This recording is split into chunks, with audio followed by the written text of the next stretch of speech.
नमस्कार, आप देख रहे हैं न्यूज 18 बिहार झारखंड का डिजिटल प्लेटफॉर्म। मैं हूं शुभे मिश्रा आपके साथ। मार्च का महीना खत्म होते ही अप्रैल के महीने की शुरुआत हो जाएगी और नए महीने की शुरुआत के साथ नियमों में भी नए नए बदलाव हर महीने देखे जाते हैं, जिसका सीधा असर हमारी रोजमर्रा की जिंदगी पर पड़ता है और हमारी जेब पर भी पड़ता है।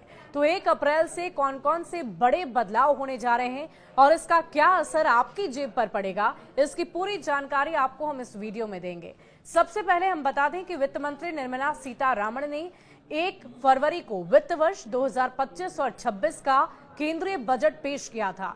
इस दौरान उन्होंने मध्यम वर्ग को आयकर में बहुत बड़ी छूट देने के साथ साथ नियमों में बहुत सारे बदलाव की घोषणा की थी और अब ये नए नियम वित्तीय वर्ष यानी कि फाइनेंशियल ईयर की शुरुआत 1 अप्रैल 2025 से लागू होने जा रहे हैं और इन बदलाव में टीडीएस और स्रोत पर टैक्स संग्रह यानी कि टीसीएस से संबंधित नए प्रावधान भी शामिल हैं। हम आपको इसके बारे में विस्तार से आप जानकारी देते हैं। सीनियर सिटीजन और मकान मालिकों को राहत। वरिष्ठ नागरिकों के लिए टीडीएस कटौती की सीमा को 50,000 रुपए से बढ़ाकर 1 लाख रुपए तक कर दिया गया है, जिससे वो अधिक ब्याज पर कर छूट का फायदा उठा सकेंगे। मकान मालिकों को भी राहत देते हुए किराए की आय पर टीडीएस कटौती की सीमा को 2.4 लाख रुपए से बढ़ाकर 6 लाख प्रति वित्तीय वर्ष कर दिया गया है। विदेशी ट्रांजैक्शन पर टीसीएस सीमा में बढ़ोतरी की गई है। विदेश में पैसे भेजने यानी कि लिबरलाइज्ड रेमिटेंस स्कीम एलआरएस पर टीसीएस कटौती की सीमा 7 लाख से बढ़ाकर 10 लाख रुपए तक कर दी गई है और इससे विदेश में पढ़ाई, यात्रा और निवेश करने वाले लोगों को राहत मिलेगी।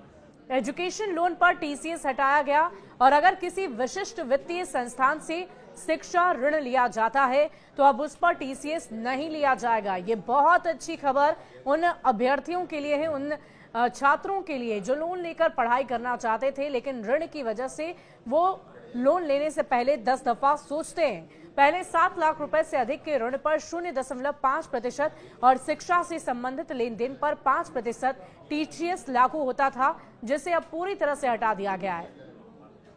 वहीं डिविडेंड और म्यूचुअल फंड पर टीडीएस सीमा बढ़ी है। डिविडेंड आय पर टीडीएस की सीमा 5,000 रुपए से बढ़ाकर 10,000 रुपए प्रति वर्ष कर दी गई है।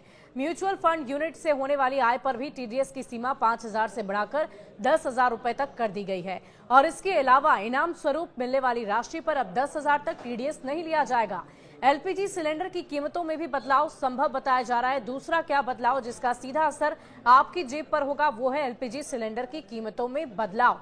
तेल कंपनियां हर महीने पहली तारीख को एलपीजी सिलेंडर की कीमतों की समीक्षा करती है और 1 अप्रैल को घरेलू और व्यावसायिक गैस सिलेंडरों की कीमतों में परिवर्तन संभव है। एटीएफ और सीएनजी पीएनजी के दामों में संशोधन। 1 अप्रैल से air turbine fuel ETF, CNG और पीएनजी की कीमतों में परिवर्तन संभव है। तेल कंपनियां प्रत्येक महीने की पहली तारीख को इनके नए मूल्य निर्धारित करती है, जिसका प्रभाव परिवहन और घरेलू बजट पर पड़ सकता है। इसके अलावा हम आपको बता दें कि एयरलाइंस की टिकट भी महंगी हो सकती है। जैसे जैसे एलपीजी के दाम बढ़ते हैं वैसे वैसे ऑटोमोबाइल्स में भी बढ़ोतरी देखी जाती है, उनके दामों में भी बढ़ोतरी देखी जाती है और संभावना ये भी जताई जा रही है कि इन तमाम आय व्यय और साथ ही साथ टैक्स के पेयरों के नियमों में जो बदलाव है उसके अलावा एलपीजी सिलेंडर के दामों में बढ़ोतरी और साथ ही साथ सोने के दाम में बढ़ोतरी हो सकती है। इसके अलावा हम आपको ये भी बता दें कि एयरलाइंस की जो टिकट है वो भी और भी ज्यादा महंगी हो सकती है।